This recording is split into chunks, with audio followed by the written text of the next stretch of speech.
Magandang araw mga kaibigan.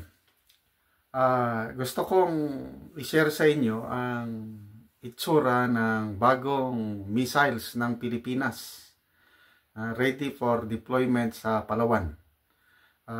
Pangalan daw nito is Bongbong Missiles.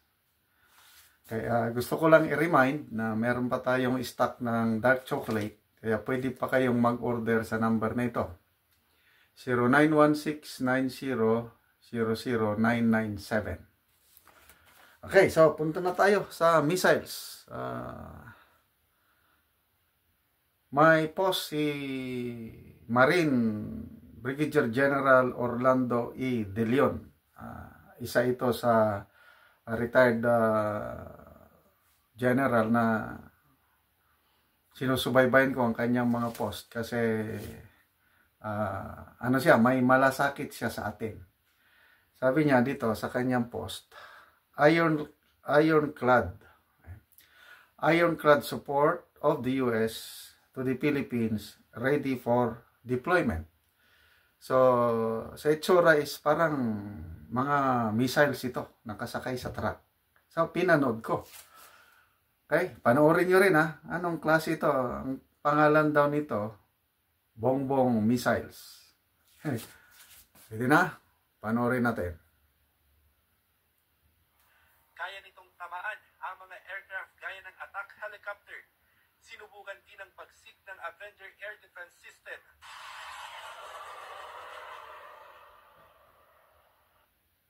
Kaya nitong tamaan ang mga aircraft gaya ng attack helicopter.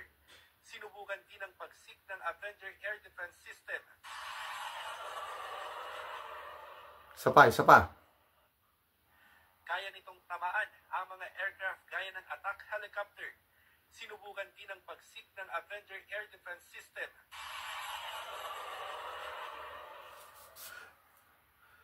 Okay.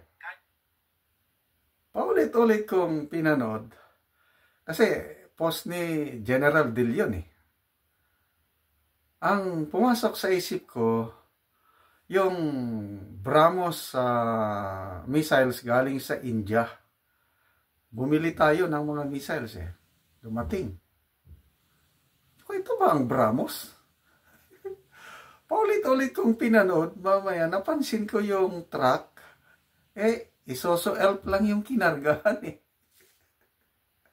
Hindi naman yung military truck na Doon ko napansin na pala ito. Mga poste lang pala ng kuryente. Akala ko tunay. Akala ko tunay na missiles na i-deploy na sa Anyway, lang pala ito. Joke lang pala ito. Naisahan ako ni General De Leon. Joke lang. Kasi sabi niya, yan daw yung ironclad commitment ng US sa atin. Okay? So may mensahe. Kahit joke lang ito, poste ng kuryente ang i-deploy sa Palawan. Ang mensahe dyan is wala pa tayo talagang kakayahan na lumaban sa isang malakihang giyera. Okay? So, huwag tayong maniwala yung sinasabi palagi ng US na ironclad commitment. Hanggang salita lang yun. Hindi ako against sa Amerika. Okay? America is a great nation. Marami silang naitulong sa atin. Aliado natin sila. No question about it. Kaya lang, let's learn from history. Kasi nung World War II, na devastate ng todo, millions of Filipinos died dahil sa presensya ng Amerikano dito sa ating bansa. Dahil colony tayo, Commonwealth government tayo nun, under pa tayo ng Amerika.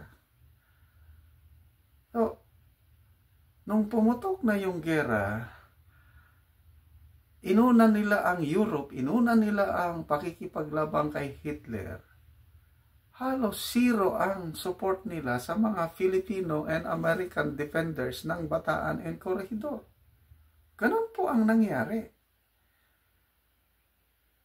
And then, after the war, pinabayaan nila ang ating mga ninuno, yung Filipino soldiers who fought under USAFE, United States Armed Forces in the Far East.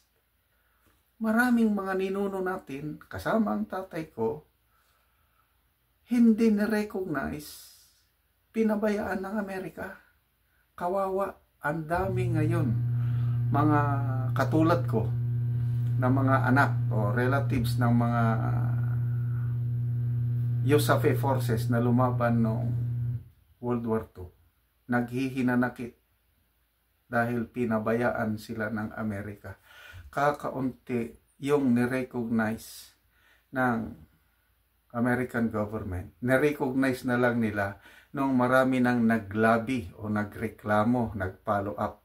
Isa na yan si dating President Marcos Sr. na tunay na may pagmamalasakit sa ating bansa.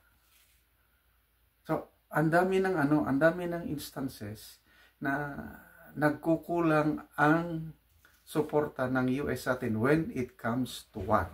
Okay? So, ano ngayon kung magkakagera tayo with China dahil lang sa pinag-agawang shoals, rocks, and sovereign rights? Tutulong ba sila? Yes. Tutulong. Anong klaseng tulong? Arms and equipment. Kagaya ng ginagawa nila sa Ukraine. Ganon po ang mangyayari. Hindi sila direct na magpa-participate. Kasi, sino ang isang matinong bansa? Sinong mga leaders ang sasabak sa gera with a co-superpower? China and Russia, magkakampiyan palagi. Bakit makikipaggera ang US with China and Russia nang dahil lang sa Ayungin Shoal, nang dahil lang sa West Philippine Sea na mga shoals and ano? Never silang makipaggera directly. Tutulungan lang tayo in terms of arms and equipment at tayo ang nasa frontline, tayo ang mamamatay. Yan na po ang nangyayari sa Ukraine ngayon. So, gusto ba nating maging katulad ng Ukraine? So, yun po ang point ni General De Leon, yun ang point ni General Romeo B. Pokis. I believe sa mga sinasabi nila, kaya ini-expound ko dito sa aking mga vlog. Pwede nating maiwasan ang gera with China through diplomacy. Kagaya ng sistema ni President Gloria Macapagal Arroyo noon.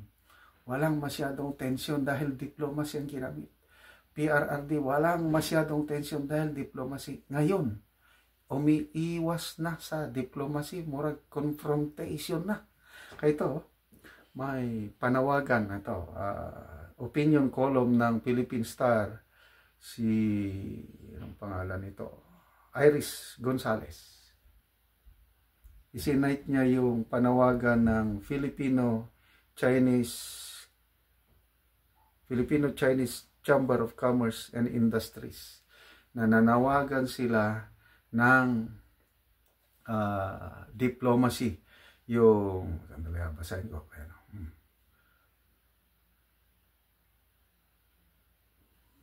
Ito, malit lang. Yung panawagan nila is, yan, they are calling for the establishment of a neutral and diplomatic venue for discussion that calls for mutual respect for one another. Neutral. Yung tayo-tayo lang mag-usap. Walang foreign influence. Ang problema, yung foreign policy ng ating gobyerno, masyadong dikit, masyadong influence ng US. take off. Ito, yung panawagan ni General De Leon, take off yung US influence sa ating foreign policy.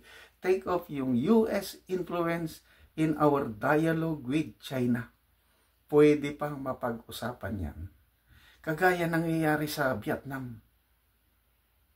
Nung una, naggera na ang Vietnam and China over sa mga disputed islands or shoals na yan.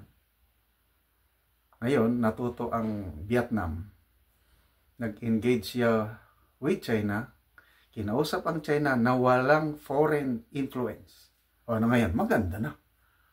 Inaalaw na ng China ang Vietnam na i-develop ang kanyang mga disputed, yung pinag-aagawan, more than 20 islands or islets. Inaalaw na. Ang mga Vietnamese fishermen, inaalaw ng China na mangisda sa mga disputed areas. Oh, bakit hindi natin magawa yun? Kaya pwedeng mapag-usapan. Huwag lang magpa-dikta sa US. Kasi, ulitin ko, hindi natin kalaban ng US, hindi natin kalaban ng China. Kaibiganin natin parehas, kagaya ng nakalagay sa ating konstitusyon, na we must be friends to all, enemy to no one. Yun, independent foreign policy tayo. Huwag lang yung palaban, huwag lang yung gera, dahil walang mananalo sa gera.